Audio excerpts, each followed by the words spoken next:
সবাইকে শুভেচ্ছা জানিয়ে বাংলাদেশ সম্পর্কিত সংবাদ পরিক্রমা শুরু করছি। আজকের সংবাদ পরিক্রমার বিষয়, বাংলাদেশের পুলিশ কি পারবে মানুষের মনে তৈরি হওয়া ক্ষোভ দূর করে তাদের প্রতি আস্থা ফেরাতে? বাংলাদেশের থানাগুলোতে গত সোমবার দুপুরের পর থেকে কোনো পুলিশ নেই। একযোগে সব থানা ফেলে পুলিশ সদস্যদের পালিয়ে যাবার ঘটনা অতীতে বাংলাদেশে কখনো দেখা যায়নি। বিশ্বের অন্যান্য দেশেও এ ধরনের ঘটনা ঘটেছে বলে মনে হয় না, বলছিলেন বর্তমান ও সাবেক পুলিশ কর্মকর্তারা। তারা বলছেন, অনেক সময় যুদ্ধকালীন পরিস্থিতিতে এই ধরনের ঘটনা ঘটতে দেখা যায়। পুলিশের জন্য এমন পরিস্থিতি তৈরি হলো কেন, সেটি এক বড় প্রশ্ন। রাজনৈতিক নেতাদের আদেশ নির্দেশে বা রাজনৈতিক প্রভাবে নিয়োগপ্রাপ্ত ঊর্ধ্বতন পুলিশ কর্মকর্তাদের নির্দেশে, সরকারের নির্দেশে বাংলাদেশের পুলিশ বিভিন্ন সময়ে বিভিন্নভাবে ইচ্ছেমতো গুলি চালিয়েছে, নিরীহ মানুষকে আটক করেছে, জেল জরিমানা সহ বিভিন্ন রকম মিথ্যা অপরাধে সাজা দেওয়ার জন্য বাদী হয়েছে, নির্যাতন চালিয়েছে ইত্যাদি বহু কারণে পুলিশের প্রতি বাংলাদেশের মানুষের ক্ষোভ বিস্ফোরিত হয়েছে। পুলিশের প্রতি বাংলাদেশের মানুষের কতটা ক্ষোভ ঘৃণা জন্মালে থানা পুলিশ ফাঁড়ি জ্বালিয়ে দেয়, পুড়িয়ে দেয়, পুলিশকে পিটিয়ে হত্যা করে, একবার ভেবে দেখুন তো।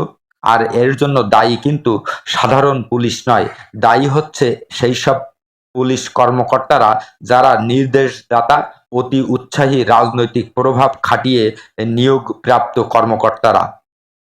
তাহলে যে ক্ষোভ বা বিক্ষোভের সৃষ্টি হয়েছে সেটি কাটিয়ে পুলিশ আবার স্বাভাবিক অবস্থায় ফিরবে কিভাবে? এই অবস্থা কাটবে জনগণের সাথে সংহতিপূর্ণ ব্যবহারের মাধ্যমে, নরম ব্যবহারের মাধ্যমে। বিবিসি বাংলাকে বলছিলেন বেসরকারি বিশ্ববিদ্যালয়ের এক ছাত্র আব্দুর রাজ্জাক। পুলিশের সাথে কথা বলতে গেলে ভয় পাইতাম, পুলিশ খারাপ ব্যবহার করত। তাছাড়া ছাত্র জনতার উপর পুলিশ বর্বর আক্রমণ করেছে, যখন মন চেয়েছে গুলি করেছে, বলছিলেন ঢাকার নিউ মডেল কলেজের ছাত্র শাহজাহান লাল পাটোয়ারি। পুলিশের বিরুদ্ধে এই ক্ষোভ নিয়ে অবগত আছেন ঊর্ধ্বতন কর্মকর্তারাও। নাম প্রকাশে অনিচ্ছুক পুলিশের একজন ঊর্ধ্বতন কর্মকর্তা বিবিসি বাংলাকে বলেন, পুলিশের বিরুদ্ধে চরম অনাস্থা তৈরি হয়েছে 2012 সাল থেকে, যখন পুলিশ ব্যাপক শক্তি প্রয়োগ করা শুরু করেছিল। তিনি স্বীকার করেন, পুলিশের আচরণগত সমস্যার কারণেও মানুষের মধ্যে ব্যাপক ক্ষোভের সঞ্চার হয়েছে। এসব কিছুর বহিঃপ্রকাশ একসাথে একেবারেই ঘটেছে। বর্তমান পরিস্থিতিতে পুলিশের জন্য বেশ জটিল, তা কোনো সন্দেহ নেই। বিভিন্ন থানা থেকে প্রচুর অস্ত্রশস্ত্র লুট হয়েছে, অনেক পুলিশের পোশাক নেই এবং বহু থানায় বসবার মতো কোনো পরিস্থিতি এখন নেই। আজ ঢাকার কয়েকটি থানায় গিয়ে দেখা গেল ধ্বংসস্তূপ সরানোর কাজ করছেন সিটি কর্পোরেশনের কিছু কর্মী। ঢাকার পল্লবী থানার সামনে গিয়ে দেখা গেল স্থানীয় একদল মানুষ গেটের সামনে জড়ো হয়েছেন। এদের মধ্যে একজন রয়েছেন ঢাকা উত্তর সিটি কর্পোরেশনের ২ নম্বর ওয়ার্ডের কাউন্সিলর সাজ্জাদ হোসেন। তিনি বিবিসি বাংলাকে বলেন, পুলিশ সদস্যরা থানায় আসতে পারছেন না, সেজন্য স্থানীয় মানুষের সহযোগিতা চাওয়া হচ্ছে। এখন আইন শৃঙ্খলা রক্ষার জন্য পুলিশ তো লাগবে, ওনারা আমাদের সাথে যোগ না দিলে কোনো কাজ হবে না, নিরাপত্তা কে দেখবে, বলছিলেন সাজ্জাদ হোসেন।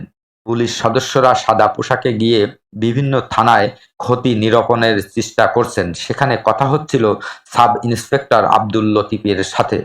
তিনি বিবিসি বাংলাকে বলেন, মিরপুর অঞ্চলে যতগুলো থানা আছে সবগুলোতে গিয়ে তারা ক্ষতি নিরূপণ করেছেন। তিনি জানান, বিভিন্ন থানায় পুলিশের যানবাহন কিছু অবশিষ্ট নেই, সব জ্বালিয়ে পুড়িয়ে দেওয়া হয়েছে। বিশ্লেষকরা বলছেন, পরিস্থিতি যতই প্রতিকূলে থাক না কেন, পুলিশ সদস্যদের মাঠে যেতেই হবে, অন্তত তাদের কাজ শুরু করতেই হবে।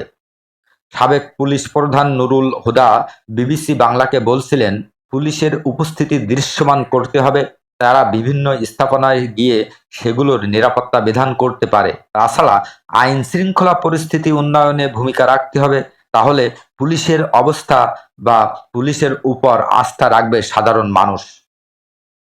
পুলিশ নিয়ে সার্বিকভাবে মানুষের মধ্যে যে ক্ষোভ আছে সেগুলো নিরসনের জন্য পুলিশের সংস্কার করা জরুরি। এই সংস্কার খুব দ্রুততার সাথে করা সম্ভব হবে না বলে মনে করেন মিস্টার নুরুল হুদা। মিস্টার হুদা আরও মনে করেন, পুলিশের বর্তমান পরিস্থিতির জন্য রাজনৈতিক নেতৃত্বের দায় আছে, কারণ বহু বছর ধরে পুলিশকে রাজনৈতিকভাবে ব্যবহার করা হচ্ছে বাংলাদেশে। এদিকে পুলিশ কর্মকর্তাদের সূত্রে জানা যাচ্ছে, পুলিশের মধ্যে একটি বড় ধরনের পরিবর্তন বেশ অবশ্যম্ভাবী। পুলিশের একজন ঊর্ধ্বতন কর্মকর্তা বিবিসি বাংলাকে বলেন, সবগুলো থানার ওসি এবং প্রতিটি জেলার পুলিশ সুপারদের বিষয়ে পর্যালোচনা করা হচ্ছে, তদন্ত করা হচ্ছে। বিক্ষোভের সময় যেসব জায়গায় পুলিশ বেশি শক্তি প্রয়োগ করেছে, বল প্রয়োগ করেছে, সেখানে পরিবর্তন আসবে সবার আগে। এছাড়া বাকি সব পরিবর্তন ধাপে ধাপে করা হবে, এই কথা বললেন ওই কর্মকর্তা।